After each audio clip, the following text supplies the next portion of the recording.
Les délégués venus de toutes les sections de l'intérieur et de la diaspora de la DEMA-PASJ se sont retrouvés au SIG pour le 6e congrès ordinaire de leur parti.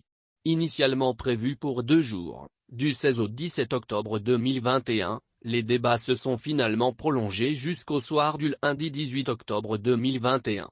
La présentation des rapports d'activité du comité exécutif, ceux des états financiers, ainsi que les conclusions des travaux des différentes commissions spécialisées ont rythmé les motions et les résolutions du Congrès avant de laisser place au renouvellement du comité exécutif.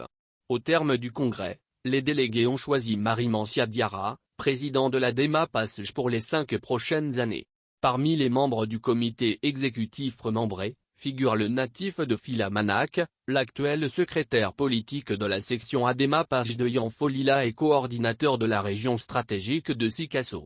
Celui qui était jusque-là secrétaire à la communication aux Antilles et qui a occupé de hautes fonctions pour ce pays, ministre des Maliens de l'extérieur et de l'intégration africaine, ministre de la communication, chargé des relations avec les institutions, ancien porte-parole du gouvernement du Mali, Yaya Sangaré est plébiscité secrétaire général de la DEMA-PASJ.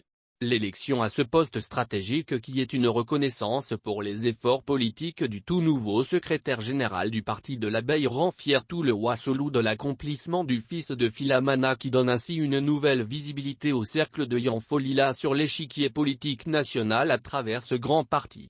Il a occupé de hautes fonctions pour ce pays, il a toujours été là pour nous et nous l'avons toujours vu. C'est une bonne chose pour Yanfolila et pour Sikasso, voilà ce que pense Toumani Diakité, depuis le Wassoulou du nouveau secrétaire général du parti. Pour cette autre observatrice de la classe politique, ministre ou député, Yaya est quelqu'un de sincère avec de fortes compétences pour ce pays. En plus de Yaya Sangaré, le cercle de Yanfolila obtient d'autres positionnements au niveau du bureau des femmes et des jeunes du parti.